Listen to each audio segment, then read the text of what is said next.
ఈ వీడియో చూస్తున్న వారందరికీ యేసుక్రీస్తు నామములో శుభములు. దేవుడు సృష్టించిన ప్రతి ఒక్క జీవి దేవుని మాటకు లోబడుతుంది, కానీ ఒక్క మనిషి మాత్రం దేవుని మాటకు లోబడటం లేదు.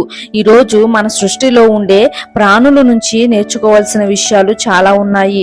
సృష్టిలో ఉన్న ప్రతి ప్రాణి ఒక్కో పాఠాన్ని మనకు నేర్పిస్తుంది. ఈ వీడియోలో ప్రాణులు నేర్పే పాఠాలను గూర్చి నేర్చుకుందాం. 1 యోహాను 5వ అధ్యాయం 4వ వాక్య ప్రకారం చేప నీటికి ఎదుగుతున్నట్లు విశ్వాసలోకమును జయించాలి. సామెతలు 30వ అధ్యాయం 26వ వాక్య ప్రకారం చీమల వలె మిక్కిలి జ్ఞానము కలిగి ఉండాలి. సామెతలు 30వ అధ్యాయం 28వ వాక్య ప్రకారం బల్లి వలె రారాజు గృహములో ఉండుటకు ఆశపడాలి. మత్తయి సువార్త 3వ అధ్యాయం 7వ వాక్య ప్రకారం సర్పము వలె ఉగ్రత నుండి తప్పించుకోవాలి. యెషయా 43వ అధ్యాయం 20వ వాక్య ప్రకారం నిప్పు కోడి వలె దేవునిని గణపరచాలి. లూకా సువార్త 3వ అధ్యాయం 34వ వాక్య ప్రకారం కోడి వలె మాతృత్వ ప్రేమ కలిగి జీవించాలి. ఇర్మియా 8వ అధ్యాయం 7వ వాక్య ప్రకారం కొంగల వలె కాలము నెరిగి బ్రతకాలి. కీర్తనలు 84వ అధ్యాయం 3వ వాక్య ప్రకారం పిచ్చుక వలె దేవుని సన్నిధిలో నివాసం చేయాలి. యెషయా 40వ అధ్యాయం 31వ వాక్య ప్రకారం పక్షిరాజు వలె నూతన బలముతో ముందుకు సాగాలి. నిర్గమకాండం 10వ అధ్యాయం 4వ వాక్య ప్రకారం మిడతల వలె దేవుని ఆజ్ఞకు లోబడాలి. కీర్తనలు 147వ అధ్యాయం 9వ వాక్య ప్రకారం కాకి వలె దేవునికి మొరపెట్టాలి. సామెతలు 30వ అధ్యాయం 26వ వాక్య ప్రకారం కుందేలు వలె దేవునిని ఆశ్రయించాలి.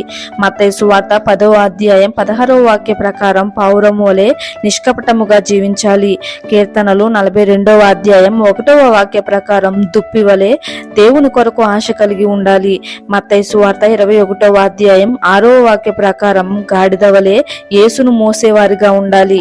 1వ రాజులు 19వ అధ్యాయం 19వ వాక్య ప్రకారం ఎద్దు వలె కష్టపడి పని చేయాలి. మత్తయి సువార్త 15వ అధ్యాయం 26వ వాక్య ప్రకారం కుక్క వలె విశ్వాసం కలిగి ఉండాలి. ఇర్మియా 10వ అధ్యాయం 19వ వాక్య ప్రకారం గొర్రె వలె సాధువుగా ఉండాలి. కీర్తనలు 147వ అధ్యాయం 10వ వాక్య ప్రకారం గుర్రము వలె బలముగా ఉండాలి. సామెతలు 28వ అధ్యాయం 1వ వాక్య ప్రకారం సింహము వలె ధైర్యముగా ఉండాలి. చూశారు కదా స్నేహితులారా, సృష్టిలో ఉండే ప్రతి ఒక్క ప్రాణి ఏ విధంగా తన యొక్క స్వభావాన్ని వ్యక్తపరుస్తుందో మనం విన్నాం. నిజంగా అవి సృష్టిలో స్వేచ్ఛగా ఉండేటటువంటి జీవులు అయినా దేవుని మాటకు లోబడుతున్నాయి. ఈ ప్రాణులు మాత్రమే కాదు, పంచభూతాలు ఆయన మాటకు స్పందిస్తాయి. కానీ ఒక్క మనిషి మాత్రం దేవుని మాటకు స్పందించే విధంగా లేడు.